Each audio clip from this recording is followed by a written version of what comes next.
Today I'm going to be looking at the new movie, The crippled Fukushima Daiichi plant.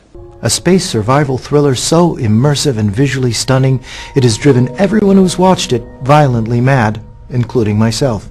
More radioactive water has been found leaking at the crippled Fukushima Daiichi plant. Tokyo Electric Power Company officials say they failed to correctly estimate how much water a line of tanks on a slope could hold. I have totally lost my mind and, even now, am completely disconnected from reality. We have to confess that another leak has happened. We are very sorry for this. About 430 liters of highly radioactive wastewater leaked from the top of a tank on Wednesday. The water was measured as having 200,000 becquerels of beta-ray-emitting radioactive materials per liter. The government limit for releasing such water into the ocean is 30 becquerels per liter. TEPCO officials say the water likely drained into the sea about 200 meters away. The tank is situated on a slope and is tilted. Usually this angle is taken into consideration when calculating how much water it can hold. But TEPCO officials say too much water was added this time and the wastewater overflowed. The tank is the lowest of a bank of 5 along a slope connected with pipes. The water level is higher in those closer to the ocean, but only the one at the highest position was equipped with a water gauge. Workers believe that if they kept the water level in the tank at 98% or 50 centimeters from the top, no water would spill, even from the lowest tank. But they miscalculated.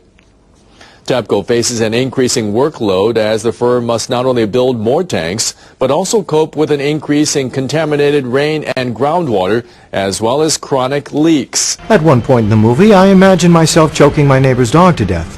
Folks, I am currently a threat to myself and to those around me. I should be locked up in a mental institution and cared for by top mental health professionals.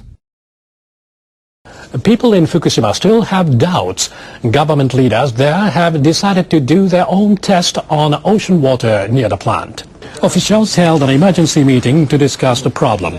They decided to launch an inspection as early as Thursday.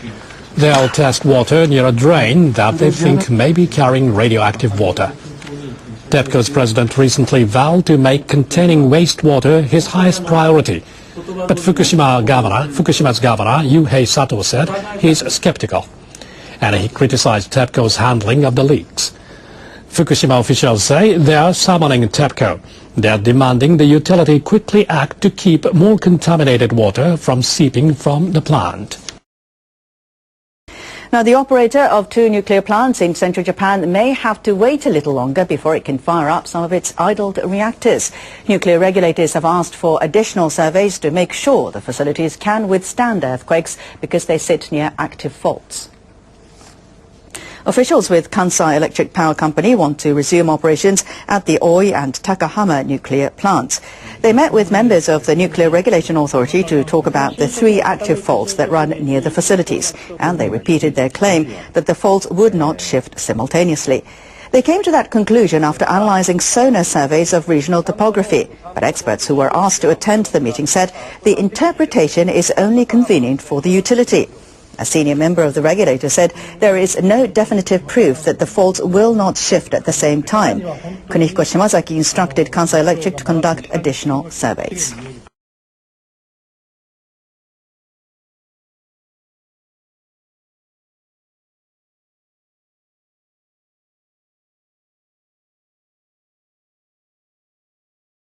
Speaking with Arnie Gunderson, who's with Fairwinds Energy Education, radioactivity is already leaking into the Pacific and has been for quite some time, and there's indicators that it has gotten as far as the west coast. Is that so, of the United States? Yeah, well, actually, it's 5 months after the accident. Tuna showed up on the west coast that were contaminated from Fukushima, and what they did was they ingested the cesium near Japan and then just swam for 5 months over to the west coast of the U.S. and still had contamination in them. But now we're seeing the ocean itself contaminated. We're seeing a plume or a wedge of radiation. It's about, 9 months away from the Pacific coast, and it contains about 10 times more cesium than what was in the ocean during the old bomb days, during bomb testing days. So it's the measurable slug of cesium now is contaminating the Pacific Ocean. Yeah, the Pacific Ocean is a big place, and to think about it, we've contaminated the Pacific Ocean. Wow. Arnie, I want to ask you a question in this context. What's possibly going to happen in the future with this situation, and what's probably going to happen? The possible and the probable. I guess it's the worst case scenario and maybe, or put another way, the worst case and the best case scenario. What's the worst case scenario we can expect? And then let's talk about the best. Well, the worst case is if Tokyo Electric continues to do what they're doing. They're not an engineering company; they're an operating company, and so we've got the wrong skill set on this site. We really need to replace Tokyo Electric. But my fear is it's an aftershock. After the Sumatra earthquake back in 2004. That was a 9, and about 2 or 3 years afterward, there was a Richter 8.6. This was a 9.3, and we haven't had the aftershock yet. None of these buildings, that had the explosions, none of these reactor containments, nor the tank farm can withstand it. So, to my mind, the worst case is a seismic event. And I've been saying, I don't care what God you pray to, but let's pray that there's no earthquake. And that's key number one. The other thing is Tokyo Electric is responsible now to try to empty the fuel pool at Fukushima Unit 4, which is the most dangerous one. It has the most fuel in the fuel pool. And that's the one that has no roof over the nuclear fuel. The problem there is that the fuel pool has been distorted, almost like a pack of cigarettes getting crushed. So it's really hard to pull a cigarette out of a cigarette pack when the pack is crushed. Well, this nuclear fuel is in a fuel pool, and if they pull too hard, they likely will snap a bundle, and that will release radioactive material into the building. And Tokyo Electric has already said that they're just going to pump that right out into the air. So we're not done with radioactive releases. So that's the worst case. Best case is we get rid of Tokyo Electric, replace them with a firm that knows what they're doing. And there are 6 or 7 in the world who can do this job, unfortunately. The other piece of it, though, is money. It always boils down to money. That Japan has to admit to its own people that they're on the hook here for $500 billion, U.S. dollars. Wow. And right now, the Abe regime doesn't want that to happen because if people realize the cost, they're going to say, whoa, we don't want any more nuclear plants starting back up. And the last piece is citizen oversight. We're constantly frustrated. We have scientists contacting us, doctors contacting us, telling us that their patients are suffering from radiation-induced injuries or, they're noticing deformities in animals and plants. But yet the Japanese government is trying to put the heat on them to prevent those studies from moving forward. So with citizen oversight, we've got to go around this government infrastructure.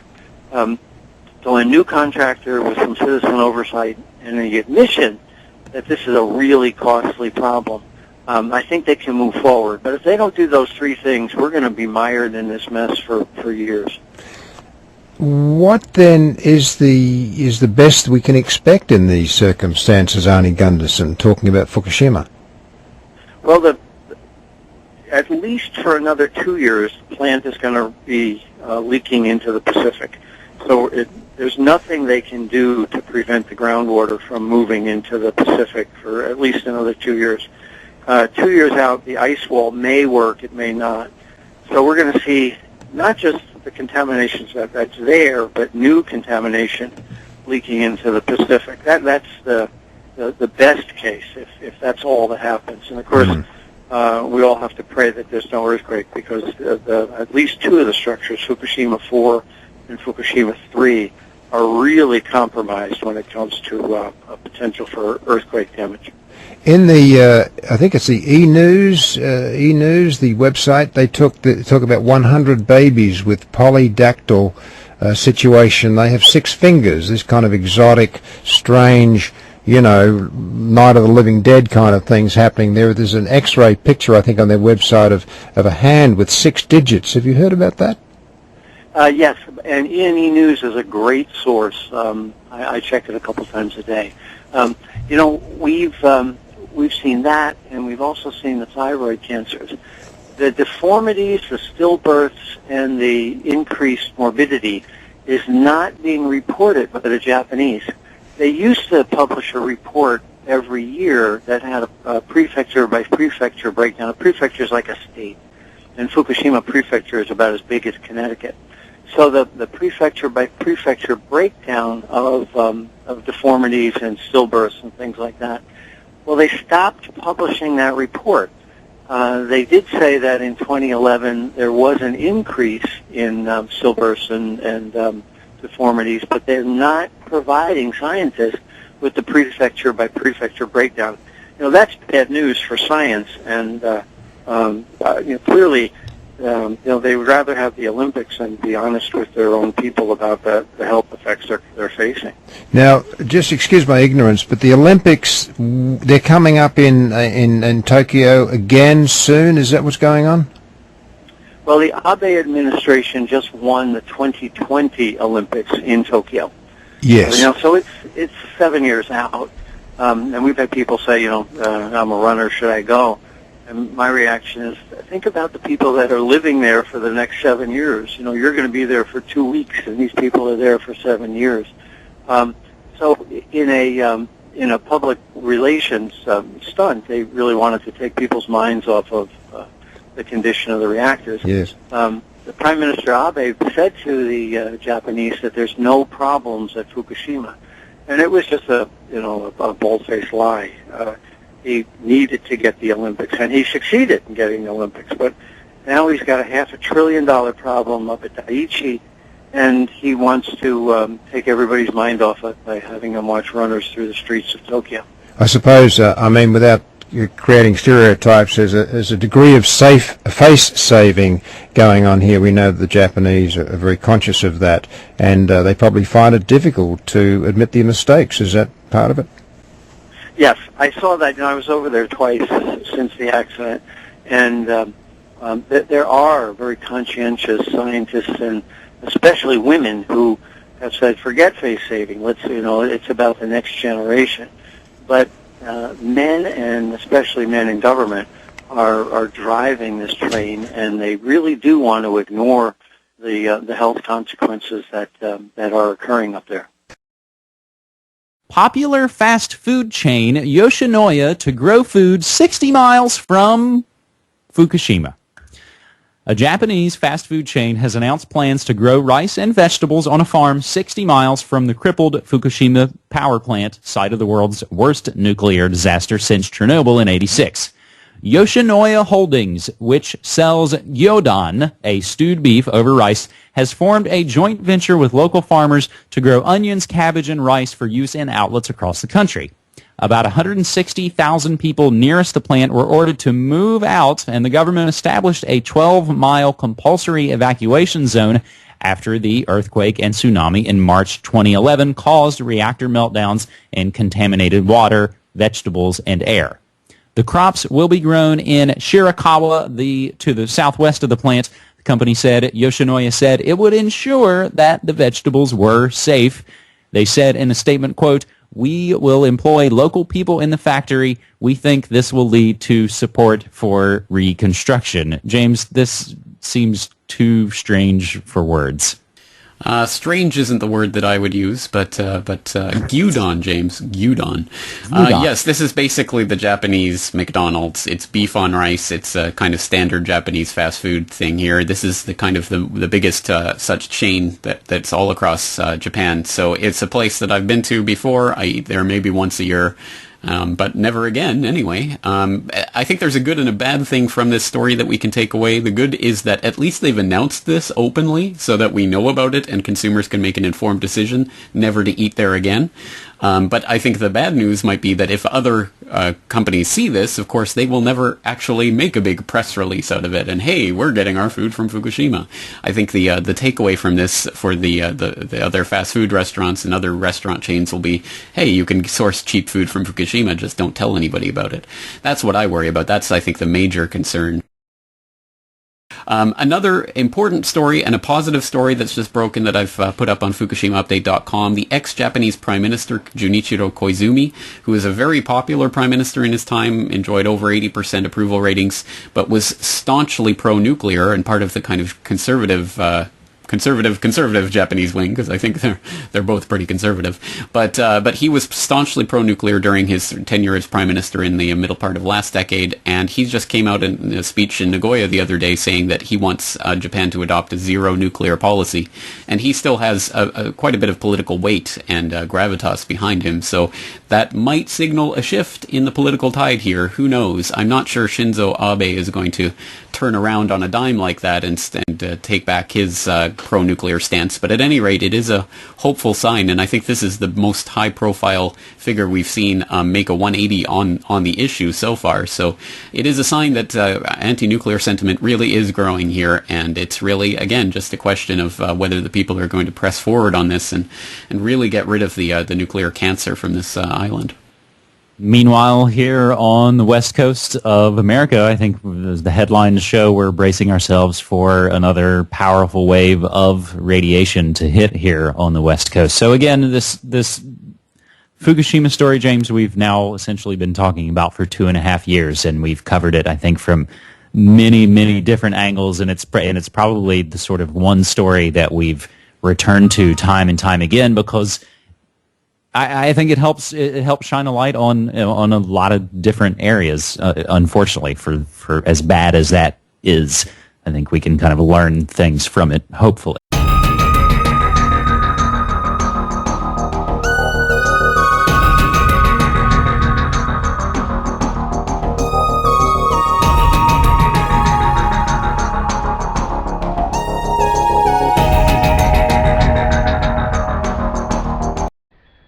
This is One for the Record. I'm Diana, and today is October 4th, 2013, and here are your news updates for today.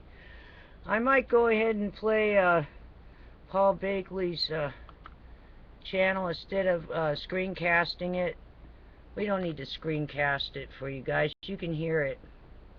That way we can save some time. But I'll give you the update on, I guess her name is Miriam Carey, the one that was driving that car over by the capital city, and I guess she didn't have a gun, but she had a baby in the car.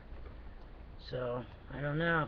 Most mothers, I guess, won't will panic, I would believe, and try to get their baby out of the situation, I would think, but no one will know what she was thinking. But there is one way to find out what actually went on, you know. I want you to think about it very carefully. What aren't we seeing? Let me tell you what we're not seeing. We're not seeing the police footage, their footage, to justify what they did. So, let's first listen to what he has to say. Here we go. Oh, something's going on where I have to keep adjusting the sound. I hope no one else is having a problem. Shot and killed by Washington, D.C. police, by Capitol Police. And it's disturbing. Here's the disturbing thing. She had no weapons. She wasn't a terrorist. She had some mental illness after some postpartum depression, but she was a professional. She held a job. And she had a child in the back. And there's nobody in this world that I know of that was trying to do harm or would be trying to cause bring danger to any officials in any governmental position with a baby in the back seat in a car seat, a 1-year-old child. Nobody would do that. So something is not right with this story. First of all, the way the media portrayed it. we were led to believe that there was a gunman that had entered the Capitol and was shooting and firing shots. And everyone was told to hit the deck and to take cover, take shelter. And then we find out, no, nobody entered the Capitol, nobody at all.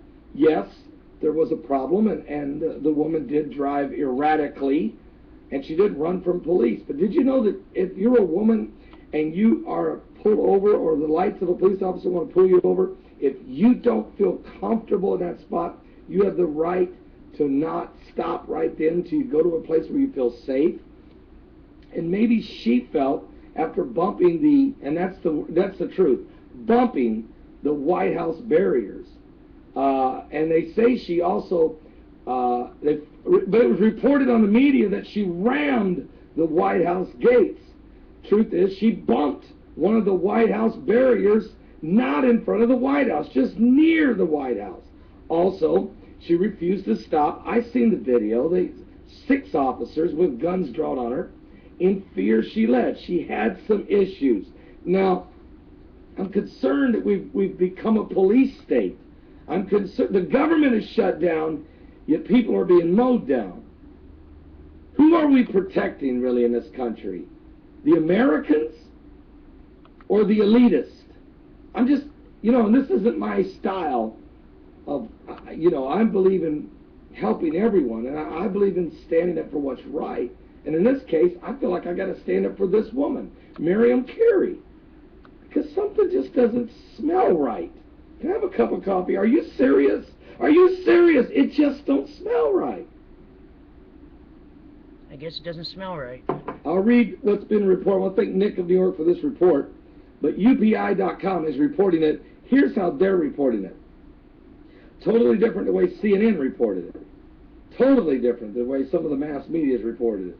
A woman killed by police near the U.S. Capitol after a high-speed Washington, D.C. chase suffered from postpartum depression, according to the woman's mother. Miriam Carey, age 34, a dental hygienist from Stamford, Connecticut, had postpartum depression after having the baby in August of 2012. The woman's mother, who is Idella Carey, told ABC News, quote, she got sick a few months after giving birth to Erica, that must have been the baby's name, said Carey, who lives in Brooklyn, New York, where Miriam Carey grew up and is one of 5 sisters. She was depressed. She was hospitalized, said Idella Carey. Studies indicate that clinical depression can affect between 5 and 25% of all women after childbirth. Miriam Carey, who had her 14-month-old daughter in the car with her, was killed yesterday, October 3rd, 2013, after she rammed the car, a black 2-door Infiniti sedan. Now, I have seen pictures of that Infiniti sedan. I didn't even see a mark on it. I guess there must have been something minor on it, but I mean, it wasn't that big a deal. Apparently, she hit the black sedan into a security post near the White House. That's a lot different than ramming the gates of the White House, and then fled across town to Capitol Hill. That she did. I saw it, you saw it, we've all seen the video. She prompted police confrontations that ended in gunfire near the Capitol complex.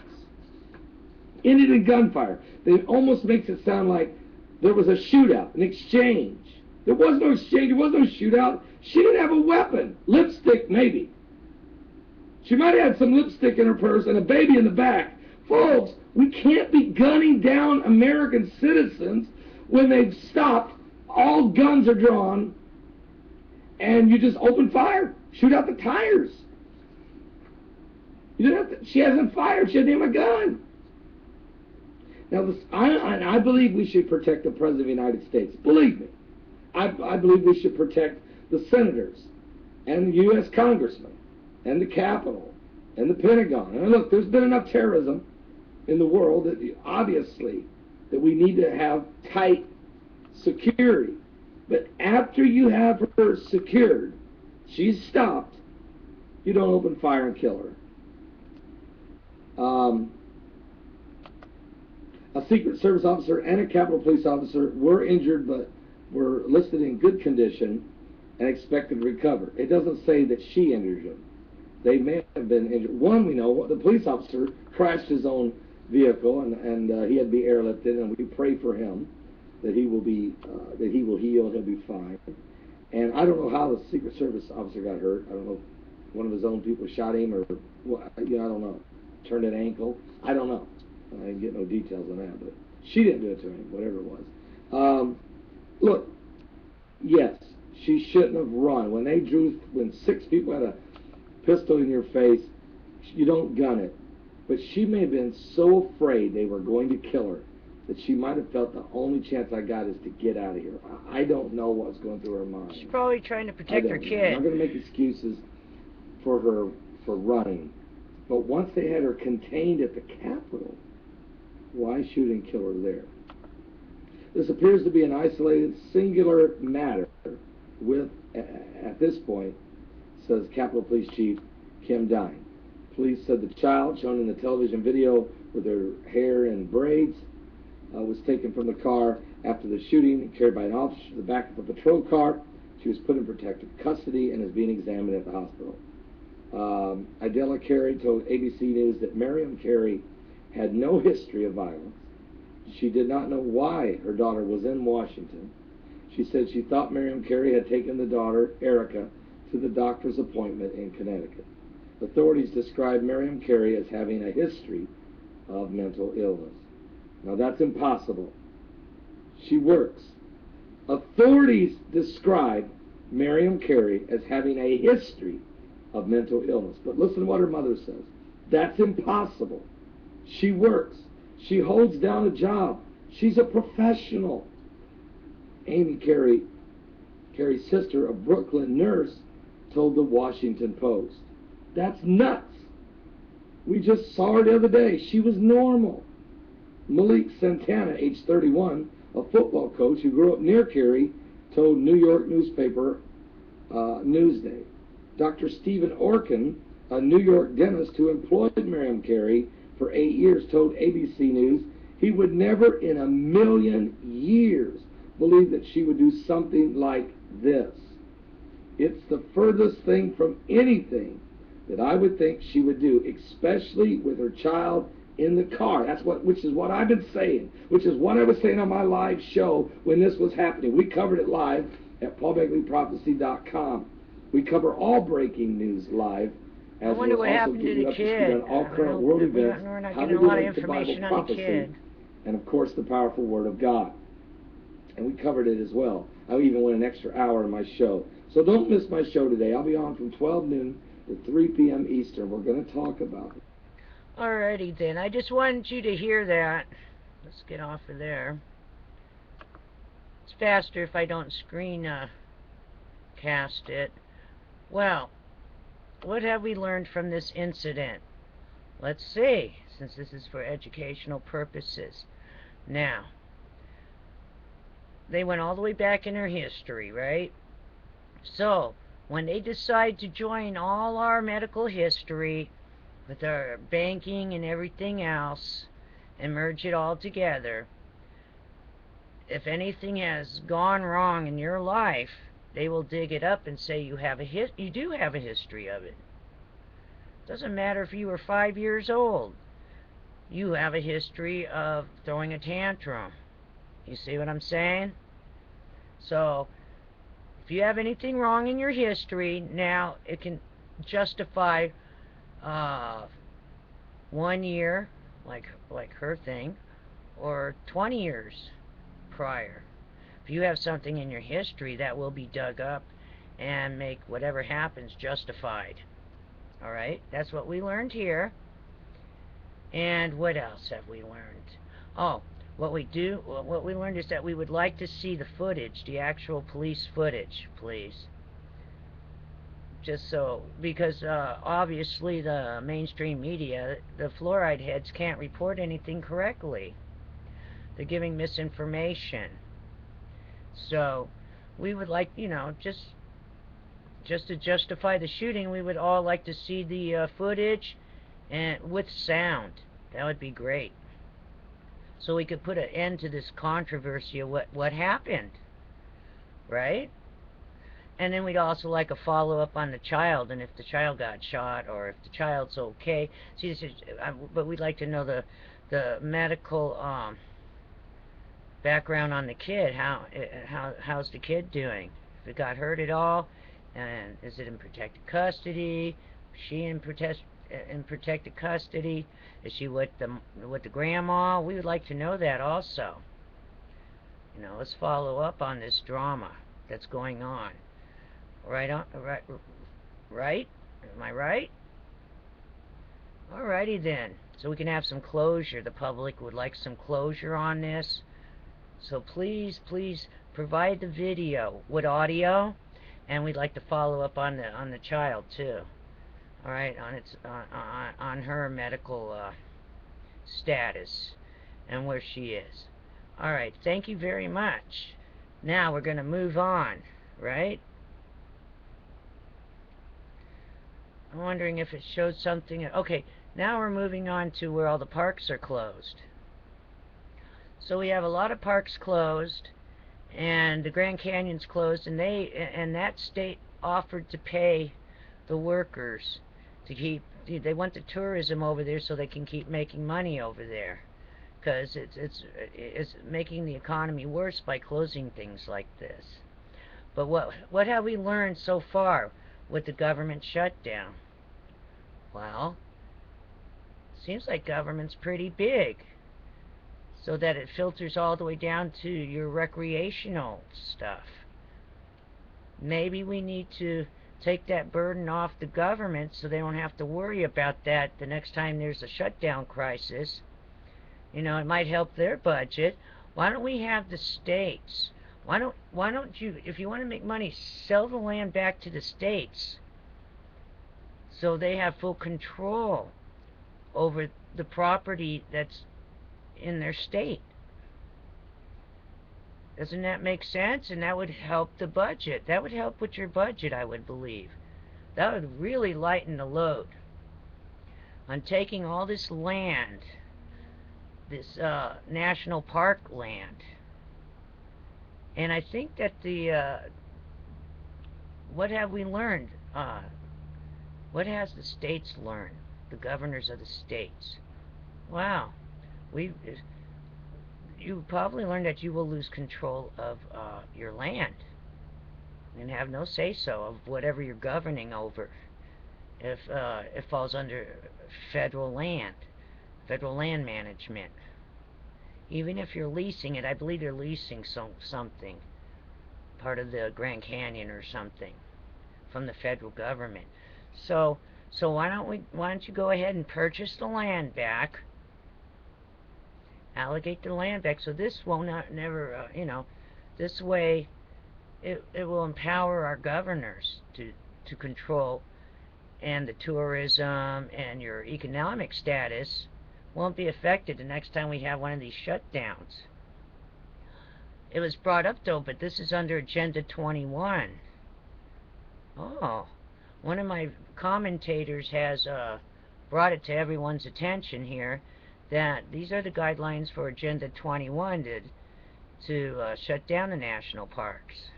So maybe we should all look up online Agenda 21 and look under whatever page it has on the National Parks and Recreation. Alrighty then. So we learned that wow, the government's having a hard time. They had to shut down the parks, which economically hurt the local business. Wow, not good for the economy. So I think that's very important that someone go ahead, all you governors, go ahead, have a little meeting. I think you should get your lands, all that land back. That way you can free up the government on their budgets on that part of it. Alrighty then? Alright, moving on. There's nothing new on the Watchers. There's nothing new on the Extinction Protocol 2012 and beyond. Let's go to the E&E News. There's a lot of new stuff there. Alrighty then. Well, that was your free consultation to the governors in local parks and recreation areas. And anything that's, you know, maybe you need to stop the subsidiaries and actually own these things and privatize them back to, or state own them, you know. Okay. Alright. See, we're learning a lot with this government shutdown. When government gets too big, they have too much to handle. You're going to have to help them out. I'm serious. It'd be good for the federal government. They can get caught up on everything. Alright. Gunderson. Quite likely that 400-foot tall tower near Fukushima reactors buckled from massive earthquake. Coincidences of it collapsing under analysis by TEPCO. Also, significantly deteriorating Fukushima disaster causing irreversible radioactive damage, says top nuclear official. Oh, causing irreversible radioactive damage, says top nuclear official. TEPCO now admits it's affecting the environment. Alrighty then. Nuclear engineers. Fukushima pool is distorted. Material blown up into air and came down heavily inside, damaging fuel. The roof fell in, of course, things were distorted. I think TEPCO and the Japanese government is a little bit distorted too, don't you? Alright, here's something from yesterday I didn't read, I don't think. TV, 70% of children tested are contaminated with radioactive cesium, all of them from outside Fukushima Prefecture. Also, Gunderson. Deformities, stillbirths not being reported after Fukushima, officials withholding truth about health effects. Government suppressing studies on deformed animals. Alrighty then. Oh, let's see if there's anything U.S.-Canada. We might as well look at there. Wow.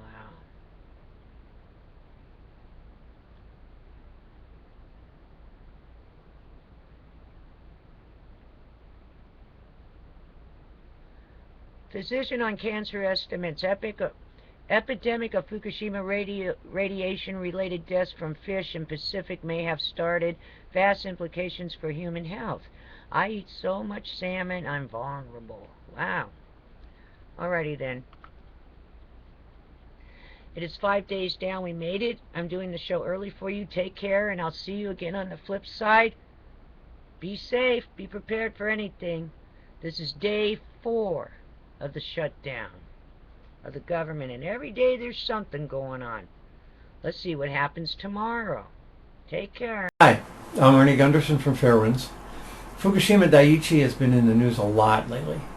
There's been tank leaks, contaminated groundwater, contaminated Pacific Ocean, and now Tokyo Electric is in the process of trying to remove the nuclear fuel from Daiichi Unit 4. All of these present enormous problems. So I thought I'd use the video today to take you on a guided tour of the site. We'll go up to the tank farm and check it out, and then move down and look at each of the units individually, because every one of them presents a challenge to Japan. I hope you enjoy the tour. In the center of this drawing is the Fukushima Daiichi 1 and Fukushima Daiichi 2, and then 3, and then 4. On the far side of this picture, on the right, are 2 more cubes, and that's units 5 and 6. We'll talk about them later. As the numbers indicate, Fukushima Daiichi 1 was the first to be built. And all of the problems that are presently happening on that site, as well as all of the problems that happened with the tsunami, were created when they built Fukushima Daiichi 1. And they is not Tokyo Electric. They is an American company called General Electric and another American company called eBasco. they're the ones that determined how close this power plant is to the water. Now we're going to jump here to another slide of what Daiichi 1 looked like when it was built. And this is only Fukushima Daiichi 1. All of the issues on Daiichi 1 were locked into concrete. What happened on units 2, 3, and 4 as well. Specifically the grade. If you look back up the road, you'll see about 100-foot drop that engineers built a road down to the water. That was actually all dirt. This entire piece was dirt, and those power plants weren't there. They were covered about 100 feet of dirt over top of those power plants. So the decision to put Fukushima Daiichi near the water was made by General Electric and Ebasco. Now, of course, that had effect on the tsunami, and we won't talk about that today. But now it's a leading cause of the problem with the groundwater. The high area has a lot of groundwater in it. And where is it going? Water flows downhill right into the basement of these power plants. So the decision to cut away the bank that was made in 1965 by General Electric and Ebasco is the fundamental problem on this site, because it's causing the basements to flood. Back in the day, in the 60s, there was a large, steep drop-off to the ocean that was leveled by engineers.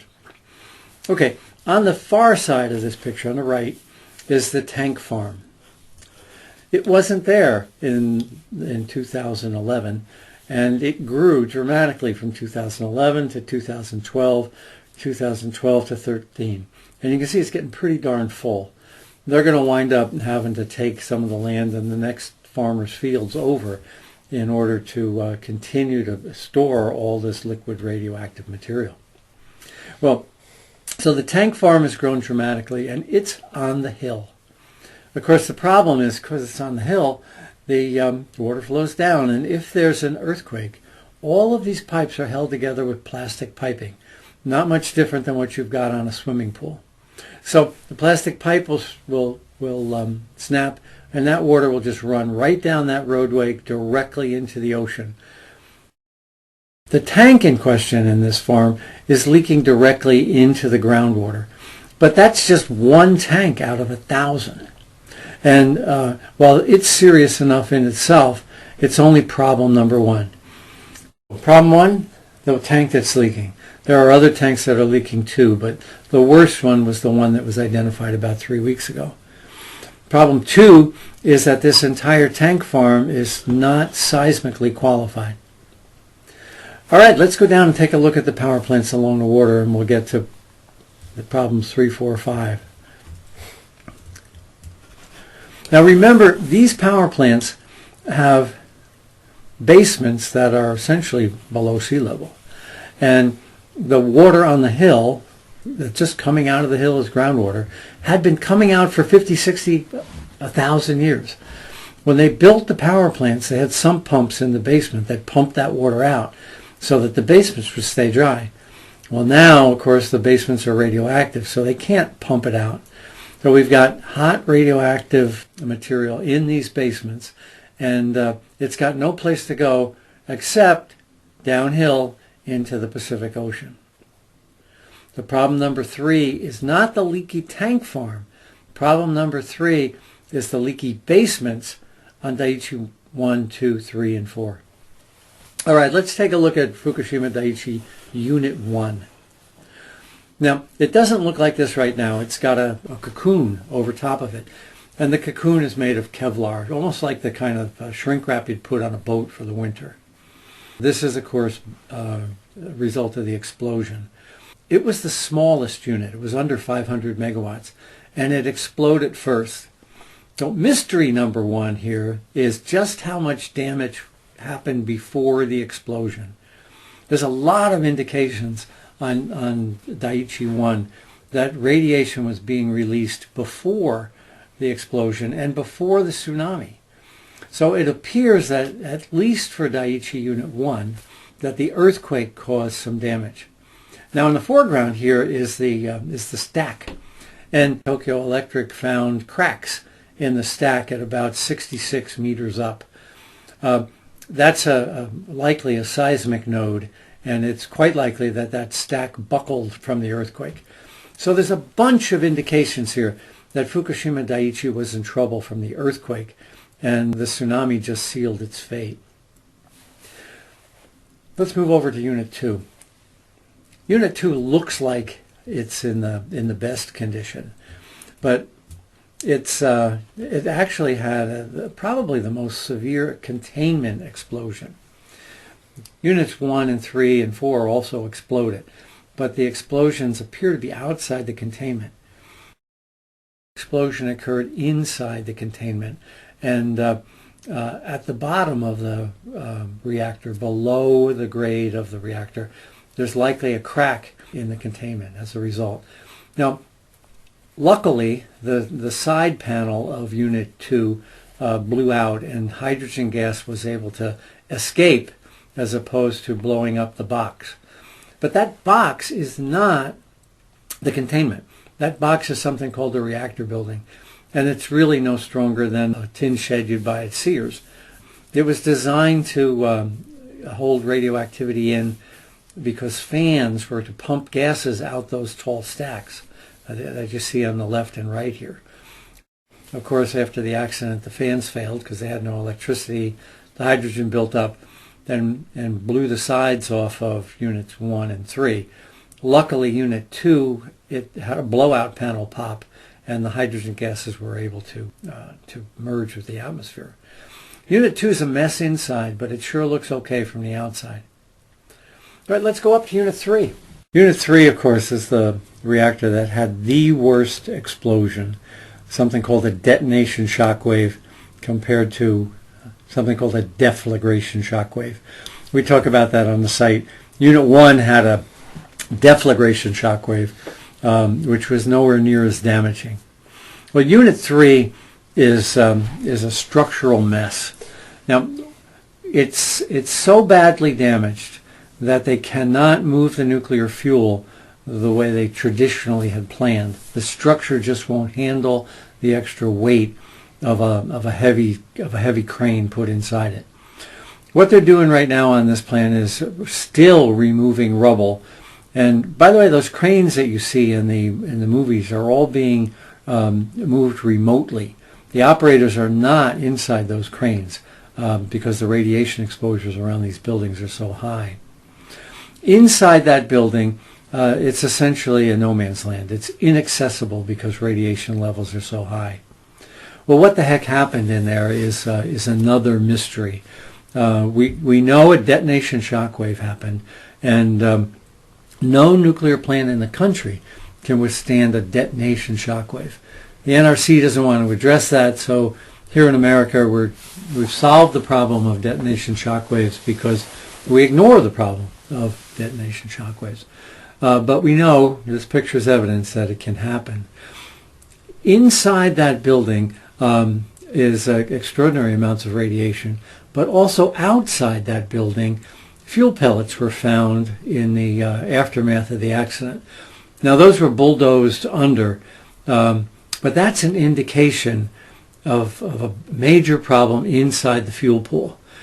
You know, I've been saying all along that I think Unit 3 had something called a prompt moderated criticality in the fuel pool, and that particles of fuel would be found lying outside Unit 3 is an indication that that happened. If the fuel had come from inside the nuclear reactor, it would have had to go through the containment and through a very circuitous path. So to my mind, it's very unlikely that that fuel would be found outside the reactor.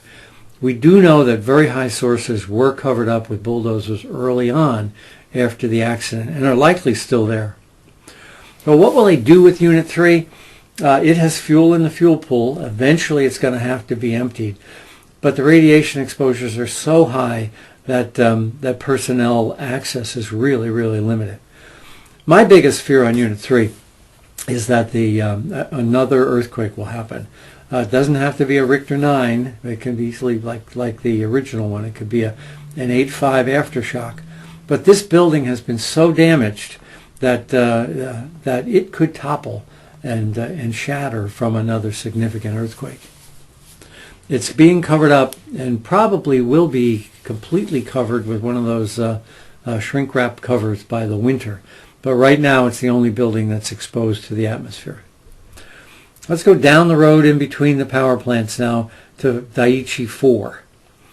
Now Daiichi 4 wasn't running when the accident happened, but yet it exploded as well. What made Daiichi 4 dangerous was the fact that all of the nuclear fuel wasn't in the containment. All of the nuclear fuel was in the fuel pool. So this was the biggest concern of all the experts after the accident. And it's the reason that the Americans evacuated out to 50 miles. So even though we had explosions in Unit 1 and Unit 2 and Unit 3, that was not the big threat to the population in Japan. It was Daiichi 4. Now, the reason for that is that the fuel was hot, physically hot. And if the fuel pool didn't get enough water, it would have drained, and then you would have had a meltdown inside the fuel pool.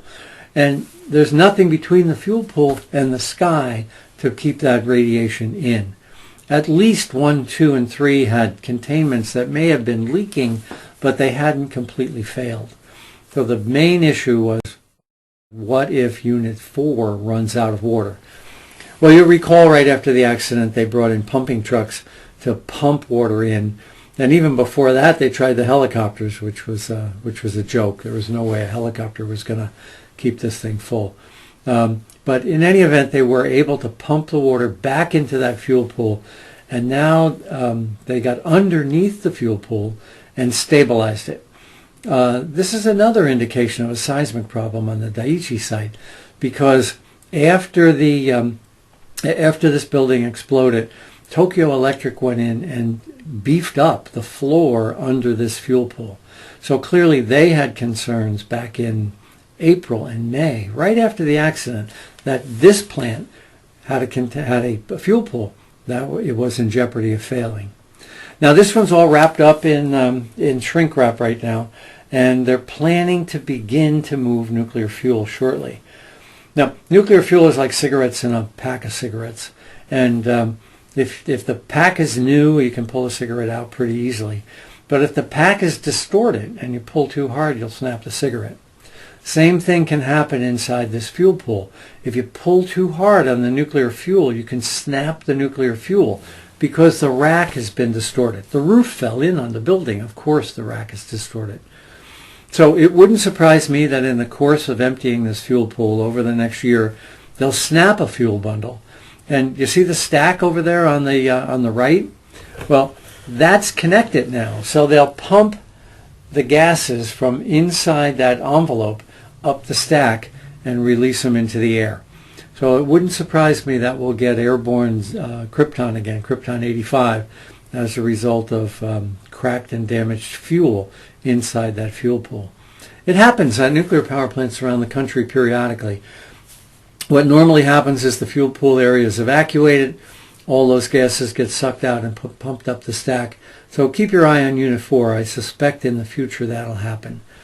Now we have to pray on Unit 3 and Unit 4 that there's no significant earthquake until those fuel pools are empty.